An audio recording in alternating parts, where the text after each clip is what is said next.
My name is Julia Hart. I'm 34 years old. I restore rare books for a living. And last Christmas, my father stood at the head of my dinner table, lifted his glass like he was about to make a toast, and instead said, "We're not babysitting your kids anymore." The whole room went still. Then he added, louder, almost proud of himself, "And no more repairs either. I'm done fixing every little mess you create." I remember staring at him with my fork still in my hand, my son frozen beside me, my daughter halfway through reaching for a dinner roll, my mother looking down like she had known this was coming, and my sister giving me that tight little smile people use when they want front row seats to someone else's humiliation. I asked one word, "Seriously?" My father shrugged and said, "You've been leaning on family for too long. Maybe this is how you finally learn." What none of them seemed to understand was that babysitting twice a month and replacing a faucet they broke 3 Thanksgivings ago was not what had been keeping that family afloat. But I didn't say that there. I stood up, took my kids' coats, and told my father that if he was done pretending generosity was the same thing as control, then I was done letting him perform at my expense. I walked out before the pie hit the table. By the next morning, my phone was exploding with 36 missed calls. And before that day was over, one comment from me would crack open every lie they had been hiding behind for years.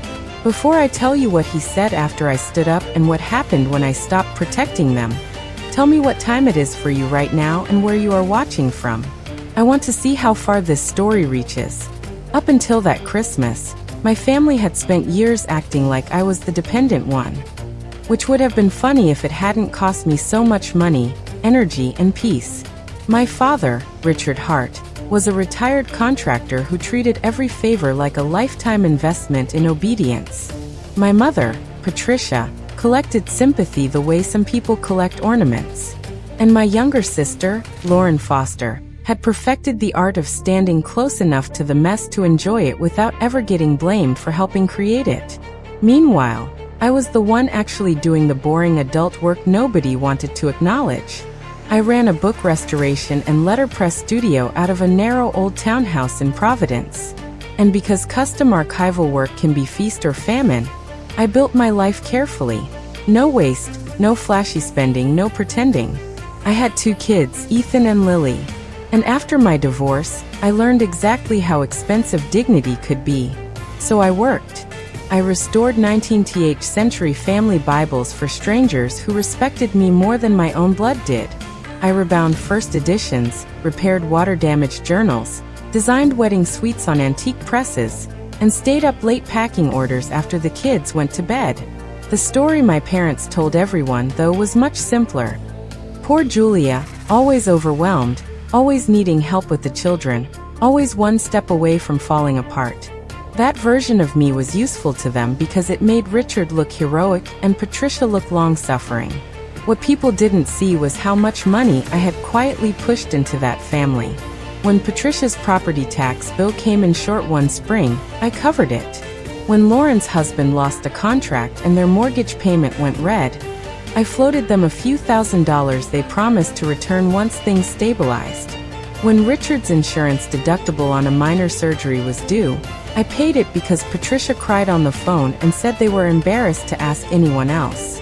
When Lauren's son needed braces and there was suddenly a gap in the insurance, guess who wired the money? Me. Every time. Always framed as temporary. Always treated later like it had never happened. By last Christmas, I had a spreadsheet on my laptop labeled Family Transfers because I got tired of being gaslit about what I had and hadn't done. It wasn't revenge then. It was self-defense. I logged dates, amounts, excuses, promises. I kept screenshots because Patricia had a habit of saying things like, "You offered," after she had begged for hours. The most infuriating part was that Richard genuinely believed a few hours of babysitting and a couple of handyman visits erased everything else. He loved saying things like, "Family is about showing up," when what he meant was, "Family is about people showing up for me." So when he made that announcement at Christmas dinner, it wasn't really about childcare or repairs. It was about power. He wanted an audience.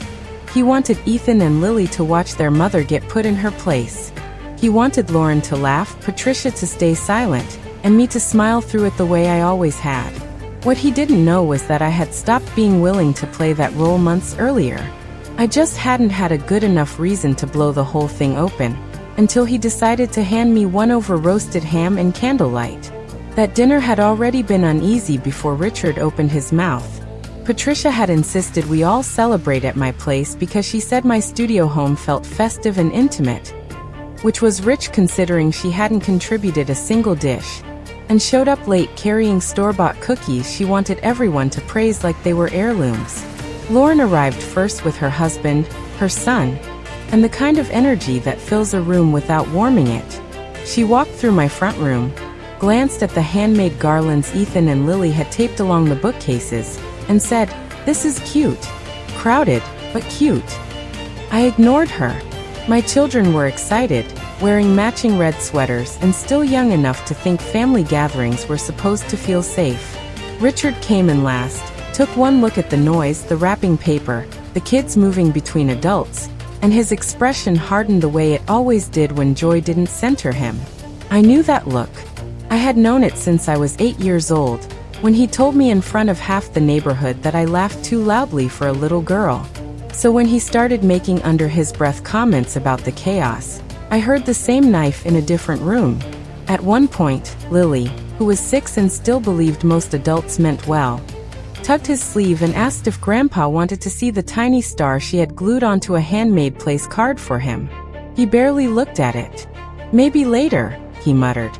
She came back to me trying to smile, and that alone took something sharp across my nerves. Then at dinner, Ethan accidentally bumped a spoon. It clattered against a plate.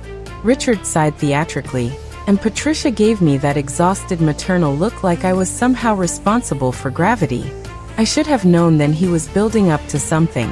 Still, I kept trying to hold the room together because mothers get trained to think it's our job to stop explosions, even when we didn't light the fuse. I passed dishes, poured cider, checked on the roast, smiled for the kids, and told myself to get through one more holiday without giving them the spectacle they always seemed to want from me. Then Richard stood. He tapped his fork against his glass like we were about to hear a toast. Lauren actually quieted her son and looked up expectantly. Richard cleared his throat and said, "I've got a Christmas announcement. Since Julia seems to think family is some kind of free service, your mother and I are done babysitting, done repairs, done bailing her out every time she can't manage her own house." My stomach dropped, not because his cruelty surprised me, but because of how calculated it was. He had waited until both my children were watching. He wanted them to hear that their mother was a burden. I looked around the table. Patricia didn't tell him to stop. Lauren pressed her lips together like she was trying not to grin. Her husband stared at his plate. Ethan went still. Lily blinked at me, confused, and in that second, I was hit by a memory so sudden it felt physical. Me at 8 years old, holding a drawing I'd won a school prize for, while Richard told his friends I'd only gotten it because the judges felt sorry for sensitive kids. Same voice, same public humiliation, same need to make me smaller so he could feel bigger. And all at once, I knew I wasn't doing it anymore. I set my fork down and said, "Seriously?" Richard nodded like a judge delivering sentence. "Seriously. Maybe now you'll learn how the world works." I almost laughed, because the world had been working exactly the way he liked for years. I sent money quietly, fixed messes quietly, absorbed disrespect quietly, and he still got to call me helpless in front of a crowd. I said, "You watched me cover Mom's taxes. You watched me help Lauren keep her mortgage current. You called me for your deductible, Richard. Don't stand in my house and act like replacing a garbage disposal makes you my patron saint." That was the first moment the room changed. Lauren jerked her head up. Patricia whispered, "Julia, don't do this." Richard's face darkened. "Now you're keeping score?" he snapped. "That tells me everything I need to know." "No," I said, rising, my hands steady now. "I started keeping records because all of you rewrite history." He opened his mouth again, probably to call me dramatic, But then Lily's small voice cut through the room. "Mom, did Grandpa mean he doesn't want to come anymore?" I looked down at my daughter and felt the last hesitation burn off. I would not let my children learn the lesson I learned from my mother. Swallow humiliation to keep family close. I pulled their coats from the hook by the door and said, "Clearly enough for everyone, we're leaving. And if humiliating me in front of my kids was your idea of setting boundaries, don't worry, I'll handle the rest." Richard barked something behind me about disrespect. Lauren called after me that I was overreacting. Patricia said, "Julia, not on Christmas." But I didn't turn around. Ethan carried his sister's stocking to the car. I buckled them both in, shut the doors, sat behind the wheel, and only once we were driving through the dark did I let myself shake. Ethan asked very quietly, "Are we in trouble?" I told him, "No, not us. We're just done pretending." When I finally got the kids to sleep at home, I checked my phone. A few texts from Lauren, one missed call from Patricia, nothing from Richard. I thought maybe that was it. I was wrong. Sometime after midnight, Patricia went online and decided to tell her version of the story first. I woke up at 6:17 the next morning to my phone vibrating, so hard on the nightstand it nearly fell to the floor. 36 missed calls, 11 voicemails, more texts than I could see on the lock screen. For one dizzy second, I thought something terrible had happened to someone physically. But then I saw most of the calls were from Patricia, Lauren, 2 aunts, 3 cousins, and one old family friend who had no business contacting me at all. That kind of pattern meant only one thing in my family. Somebody had already turned the narrative into a public event. I opened the messages first. "Call your mother. What did you say to your father? Take down whatever you posted. How could you do this on Christmas?" My heart was beating hard now, but not from fear, from recognition. I knew exactly what Patricia had done before I even opened Facebook. Sure enough, there it was at the top of her page, posted at 1:12 a.m. next to a carefully cropped photo of my dining room table from earlier in the evening, before everything blew up. Candles glowing, glasses raised, children blurred in the corner. Her caption read, "Some people only know how to take from family until the moment loving boundaries are set. Hardest Christmas of my life. But peace sometimes costs you a daughter's anger." Underneath were the comments. "Praying for you, Patricia. Boundaries matter. Grandparents aren't free labor. Some daughters don't appreciate anything." And then Lauren, of course. "Proud of you for finally speaking up." I stared at that line for a full 10 seconds because it was the exact moment something inside me shifted from wounded to cold. Patricia had not just allowed Richard to humiliate me in front of my children. She had then gone online after midnight to turn herself into a saint and me into a parasite. She wanted witnesses. Fine. I knew how to give her those. I didn't call first. I didn't text. I went to my laptop, opened the folder where I kept screenshots and transfers, and sat there in my robe with my coffee going cold beside me while I pulled up the numbers. Patricia's property taxes, $2,143. Lauren's mortgage shortfall, $1,800, then another $900 the following month. Richard's deductible, $3,275. Braces payment, furnace repair, 2 utility shut-off reversals for Patricia's house. Each one neatly logged, each one time-stamped, each one followed by some variation of "thank you. We'll make it right." I didn't need all of them. I only needed enough to puncture the lie. So I went back to Patricia's post and wrote one comment. Just one. "Loving boundaries." Interesting phrase. Since we're being public, let's be accurate. In the last 2 years alone, I paid your property taxes, Dad's deductible, Lauren's mortgage shortfall, Ben's braces deposit, and 2 of your overdue utility bills. Dad watched all of that happen before standing up in my house and telling my children I live off him, because he babysat twice a month. If you want peace, maybe start with honesty. I attached nothing at first. I didn't need to. The power was in the calmness, the specificity, the fact that Patricia knew I could back every word. For 3 minutes, nothing happened. Then the comment count jumped. Then my phone rang again. Patricia declined. Lauren declined. Richard, for the first time since dinner, declined. A cousin commented, "Wait, what?" An aunt wrote, "Patricia, is this true?" Lauren replied something frantic about private family help and twisting context, so I added one screenshot. Patricia asking, "Can you please cover the tax bill before Friday? We're desperate." Another screenshot. Richard texting, "Insurance wants the deductible up front. Don't mention this to your mother yet." After that, the mood under the post changed completely. It was almost immediate. People who had spent hours comforting Patricia went silent. Then, one by one, they started asking sharper questions. Why did Julia pay your taxes if she's so dependent? You let Richard say that in front of the kids. Lauren, didn't we help fundraise for your hard season too? And then the line that really flipped it came from my Aunt Joan, my mother's older sister and one of the few people Patricia still cared about impressing. "Patricia, if you made a liar out of all of us to protect Richard's pride, say it now." I remember reading that and feeling a calm I hadn't felt in years. Not joy, not exactly. More like standing up after carrying something too heavy and realizing the pain in your back had a shape. Patricia deleted the post 7 minutes later. Too late. Screenshots were already moving through family group chats. Lauren sent me a voice memo so furious, she could barely speak. Richard left a voicemail calling me vicious. Patricia texted, "You could have handled this privately." I almost admired the nerve of that.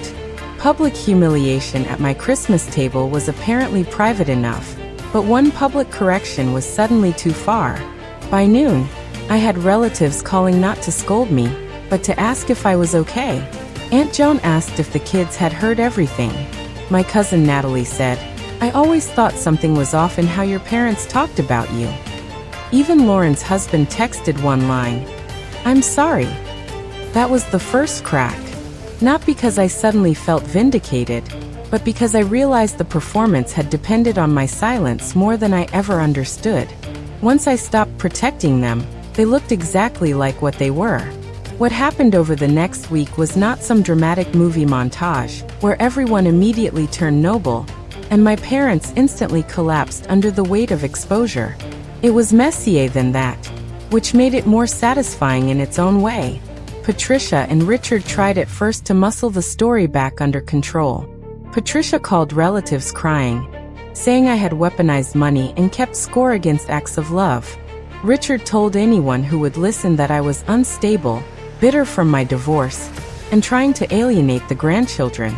Lauren went with the favorite family tactic, which was pretending the real issue was tone.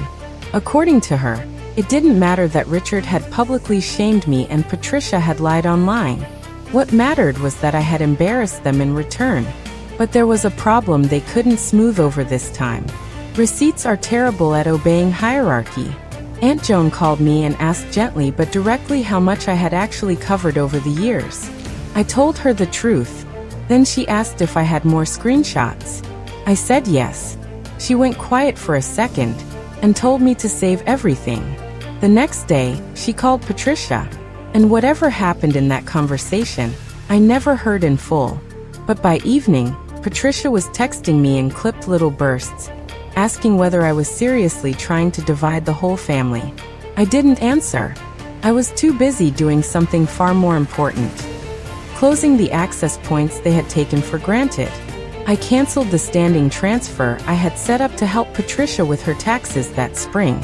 I removed my card from the hardware account Richard still used from the days when I let him pick up materials for my place, and then quietly paid the bill, because arguing seemed uglier than covering it.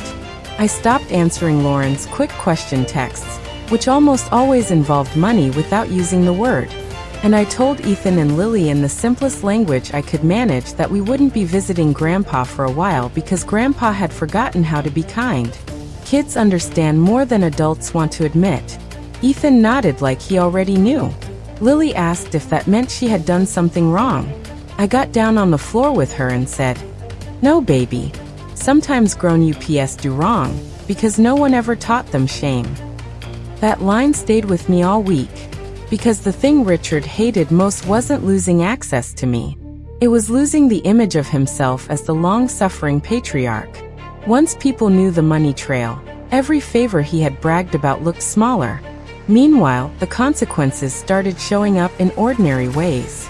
Lauren's husband, Ben, apparently learned how much of their temporary help had actually come from me, and not from Richard and Patricia as they had implied. He called me one afternoon and sounded half embarrassed, half furious. "I didn't know," he said. "I thought my in-laws had been helping us." I told him no. It had been me. There was a long pause. Then he said, "That changes a lot." A week later, Lauren messaged me that Ben had moved money into a separate account and wanted clarity on all household debts. That made me smile into my tea harder than I should probably admit. Patricia's church friend stopped by her house after seeing the post-drama and apparently asked, in front of 2 other women, why Patricia had accepted money from me while calling me dependent. Richard's old contractor friend, a man who loved lecturing younger people about accountability, found out I had paid Richard's deductible and then told him, "You don't get to crow about pride when your daughter's covering your medical bills." That one got back to me through a cousin, and I laughed for the first time in days. But the most important shift was internal. I stopped waiting for their version of me to soften. I stopped imagining some conversation where Richard would suddenly understand the cost of what he'd done. Instead, I started making clean decisions. When Patricia texted, "The children shouldn't be dragged into adult conflict," I replied once, "Then you shouldn't have dragged them into your public humiliation of their mother." When Richard left a voicemail saying, "You owe me respect whether you like me or not," I deleted it without listening a second time. And when Lauren asked if we could meet as sisters and calm this down, I realized what she actually meant was, "Can you please resume your old role so the rest of us can stop feeling consequences?" The answer was no. Not loudly, not theatrically, just no. In those same days, I began assembling something I should have built long ago: distance with structure. I blocked Richard on social media. I moved Patricia and Lauren to a muted folder. I changed the lock code on my front door because Richard still had a bad habit of dropping by to check on things. I let my children's school know that no pickups or surprise visits from grandparents were authorized. That wasn't revenge. That was finally taking my own safety seriously. The more I did it, the clearer everything became. This had never been one ugly Christmas. It was a long pattern, and Christmas had simply handed me the public proof I needed to stop excusing it. And the thing about abusive family systems is that once one person stops lying on their behalf, everyone has to decide whether they're going to face the truth or attack the mirror. Richard chose attack. That was his mistake, because by the time he asked to meet me face to face like adults, the rest of the family had already started seeing him with his mask off. Richard wanted the meeting at a diner off Route 1, the kind of place older men pick when they think neutral ground makes them sound reasonable. I almost didn't go, but Aunt Joan told me something that stayed with me.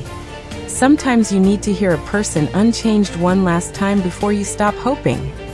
So I went.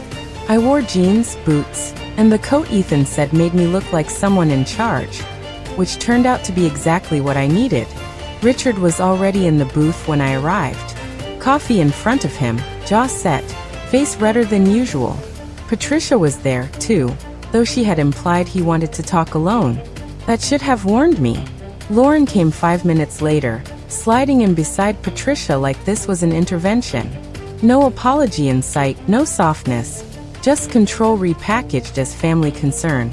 I sat down, kept my coat on, and said, "You have 10 minutes. Richard started with the voice menus when they think volume equals authority. "You went too far," he said. "Whatever problems we had, you don't shame your family in public." I almost smiled. "You stood up at my Christmas table and called me a burden in front of my children." He waved that away. I was setting boundaries. "No," I said. "You were performing." Patricia jumped in then, saying they had only wanted me to appreciate how much they had carried for me over the years. Lauren added that everyone was exhausted by my resentment ledger. A rich phrase coming from someone whose husband had only just discovered how much of their mortgage I had covered. I listened, really listened, and realized something extraordinary. Not one of them had come to take responsibility. They had come because the public narrative failed, and they wanted me back in the role of silent absorber. Richard finally leaned forward and dropped the mask entirely. "You embarrassed me," he said. "In front of Joan, in front of old friends, in front of Lauren's husband. You made me look like I lived off my daughter." I held his gaze. "Because you did." That was when his face changed. Any possibility of a civil conversation evaporated. "After all I've done," he snapped. "After every repair, every hour with your kids, every Christmas, every time I showed up. You think you can erase me because I told the truth? You can't raise children, Julia. You're soft. You let them run wild. I said what needed to be said, and if I had to do it again, I would." Patricia whispered, "Richard." But it wasn't moral outrage. It was fear. He was saying the quiet part too clearly. Lauren tried a softer version of the same poison. "Maybe Dad handled it badly," she said. "But he's not wrong that you depend on people and then resent them." I looked at her and, for maybe the first time in our lives, said exactly what I meant. "You've been taking money from me for 2 years while letting Mom tell people I'm barely scraping by. Don't confuse my silence with dependence." The booth went very still. Richard laughed, a short, ugly sound. "There it is," he said. "You always were your mother's daughter. Keep score. Hold grudges. Make every kindness transactional." That sentence would have gutted me years earlier. Instead, I felt only clarity, because kindness was not what he had offered. Control dressed up as sacrifice was not kindness.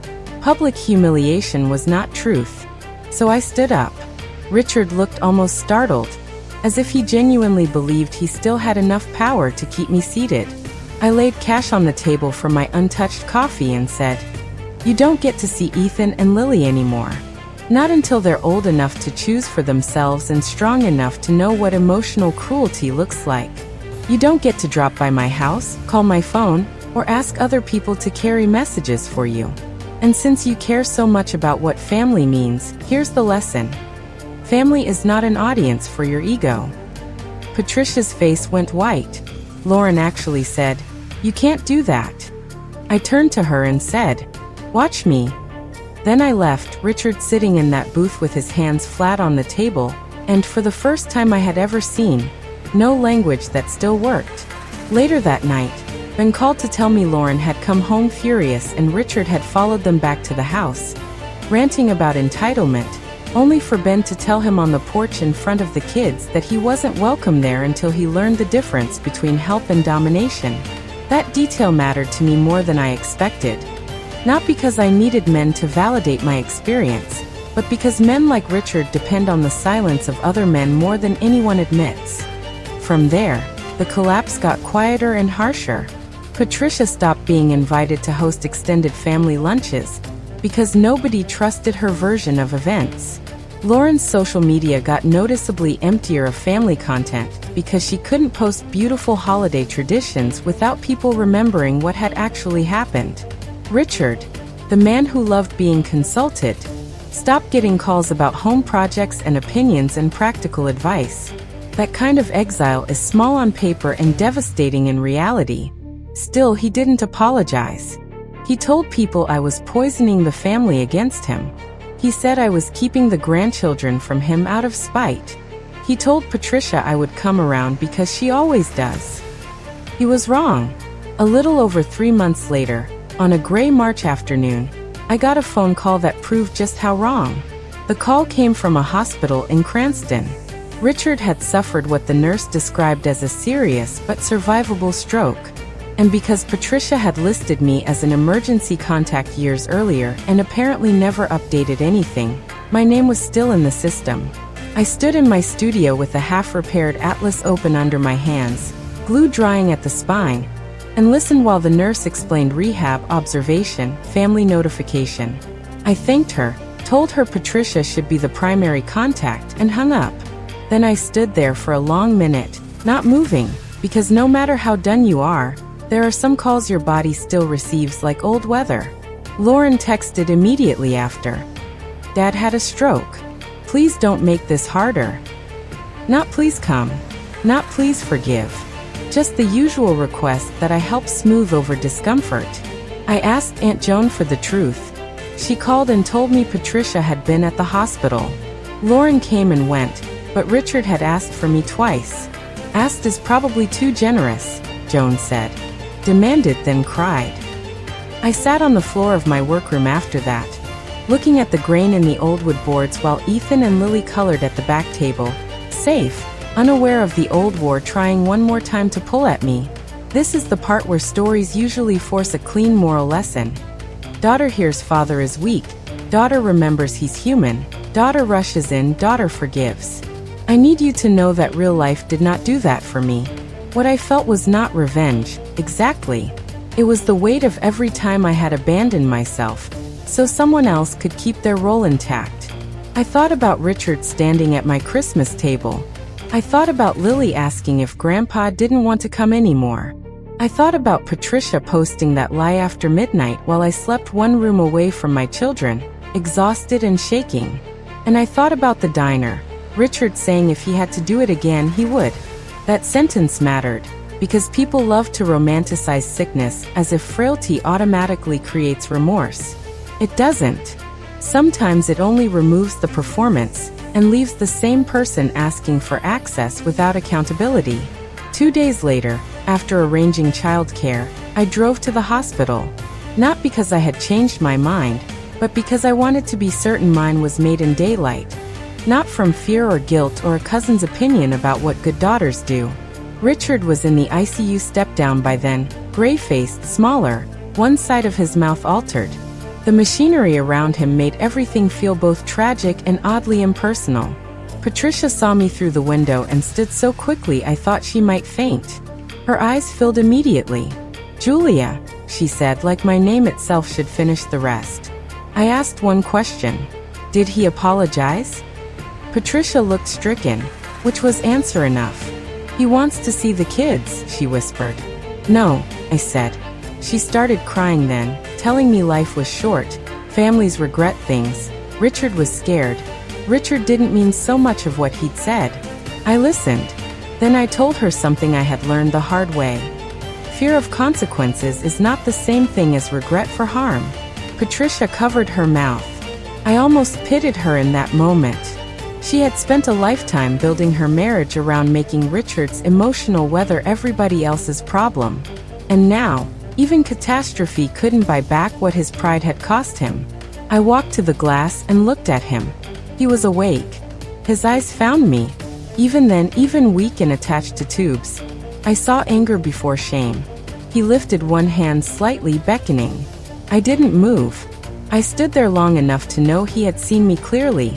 Long enough for him to understand this was a choice, not an accident. And then I turned around. Patricia said my name once, sharp with disbelief. Lauren stared at me like I had just broken some sacred rule. Maybe I had. Maybe the sacred rule in our family had always been that Julia absorbs. Julia explains. Julia returns. Not anymore. I walked out of the hospital, got in my car, and cried so hard I had to wait 10 minutes before I could drive. Not because I thought I'd made the wrong decision, but because sometimes the right decision is still grief. In the months after that, things settled into a new shape. Richard moved into rehab, then into a smaller assisted living arrangement, because Patricia couldn't manage him alone, and no one volunteered to step into the old orbit again. Lauren kept contact with them, but more cautiously now, because Ben had made it clear there would be no more hidden debts, no more rewriting family history in his house. Aunt Joan stayed close to me. Ethan and Lily stopped asking about Grandpa. Kids do that when adults stop making instability their climate. As for me, I kept working, kept restoring broken books, which felt fitting somehow. Some things can be repaired if the binding is honest, and the damage is named. Some things can only be preserved as evidence of what they survived. Last Christmas, 1 year after the dinner that cracked everything open, Ethan helped me string lights across the studio doorway while Lily stamped little gold stars onto handmade gift tags. There was no speech, no performance, no one tapping a glass to make me small. Just peace, real peace. The kind my mother tried to fake in that midnight post and never understood. And if you're wondering whether I regret walking away from that hospital room, the answer is no. I regret that I ever believed love required me to stand still while someone humiliated me. I regret that my children ever had to watch me try. But walking away? No. I chose my children.